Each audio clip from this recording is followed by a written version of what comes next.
Okay, class, let's dive into the concept of voice in grammar. It is all about how the subject of a sentence relates to the action. What's voice? Voice shows whether the subject of a sentence is performing the action or receiving the action. There are two main types, active and passive voice. The first one is active voice. Active voice is the subject of the sentence performs the action. The subject is the doer. The structure is look like subject plus verb plus object. For example, the dog is the subject, chased the cat. Chased is the verb and the cat is the object. The focus is on who doing the action, okay, or the subject. Active voice is generally clearer, more direct, and more concise. It makes it easier to understand who is doing what. For example, the dog chased the cat. The dog did the chasing, okay? The author wrote the book. The author did the writing. I am eating an apple, okay? I am doing eating. The second one is passive voice. The subject of the sentence receives the action. Okay, in the case of passive voice, the subject of the sentence receives the actions and something is done to the subject.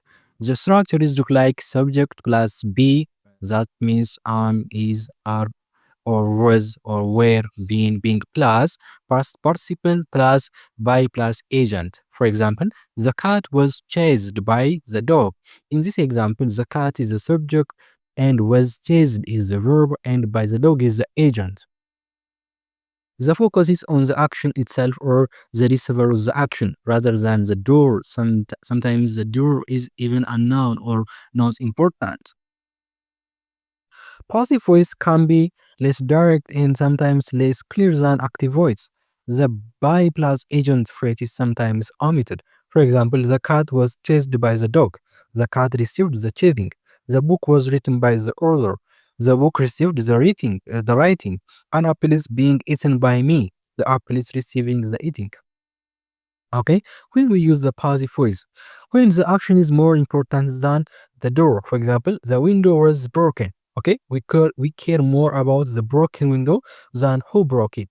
When the door is unknown or unimportant, for example, mistakes were made. We don't know or care who made them. Okay, the third one is to be polite or avoid blaming someone. For example, the report was lost. Okay, instead of saying you lost the report. The fourth one is in scientific or technical writing to maintain objectivity. For example, the data was analyzed. Okay, think of this way. Active is the subject is the state or the star of the show or doing the action. The passive, the action is the star of the show and the subject is just affected by it. Okay, class, let's break down how to change sentence from active voice to passive voice.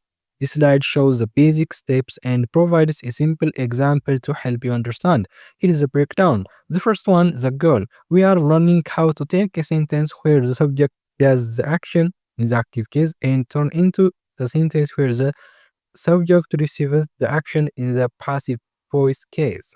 Second one is the steps or the basic step. Step one, identify the subject, the verb, and the object. Okay.